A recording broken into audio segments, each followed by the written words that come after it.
Alright guys, so today we're going to explain the difference between backspacing and offset. That way you guys can get rid of those pesky spacers and get your wheel back where it needs to be.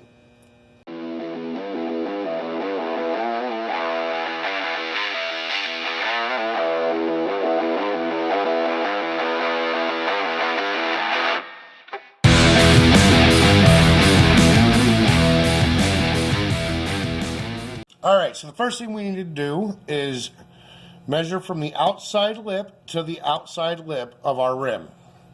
Now, not where the bead is, not where the tire sits on, but the actual outside lip. Now, for us, the rim that we have down here is 9.5 inches from end to end.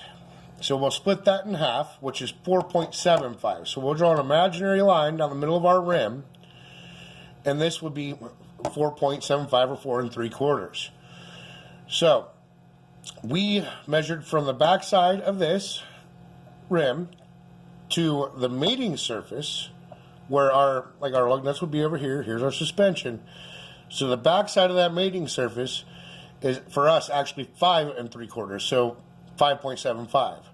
So the difference for us would be 4.75 to 5.75, which is 1 inch, and offset is always measured in millimeters. So 25.4 millimeters, because that equals 1 inch. So from our center line to that flange is 1 inch, or 25.4 millimeters. So we would be a positive offset of 25.4 millimeters. So we want our positive offset means that the flange is on this side. If the flange comes back this way, it would be a negative offset.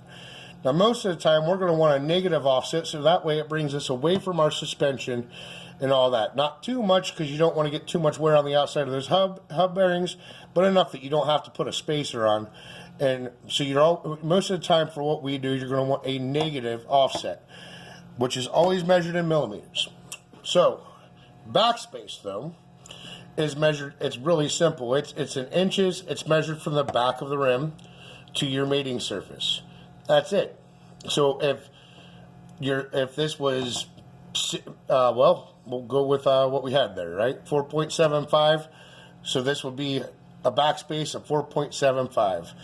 If it was back here, it'd be 5.75 if it was the same as it was up here. All right, so we're going to measure from this lip here to the same lip on the other side, which overall for us is 9.5, so 9.5.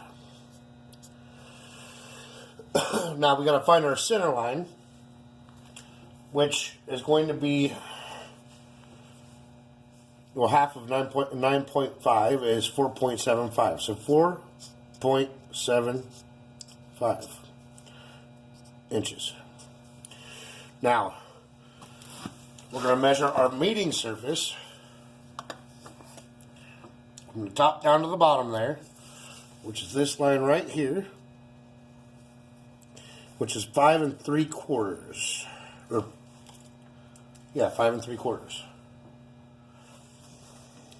So 5.75. So a 1 inch difference from our mating surface to the center line. So we're going to be a positive 25.4 because it's measured in millimeters. So this distance here is positive 25.4. Somewhere, and it's hard to tell. Usually this will be stamped in the rim somewhere, or cast on aluminum. It'll be stamped on steel rims. Now the fact that this flange is sitting further out, this is a positive offset. This one sits further in, which I know it's a little bit hard to tell, but it's a negative offset. So, and then your back spacing would just be measured from the outside edge to the mating surface. Alright guys, hopefully that helps with some of the confusion. So go over to those rims, leave comments below. We'll see you on the trails. Until next time.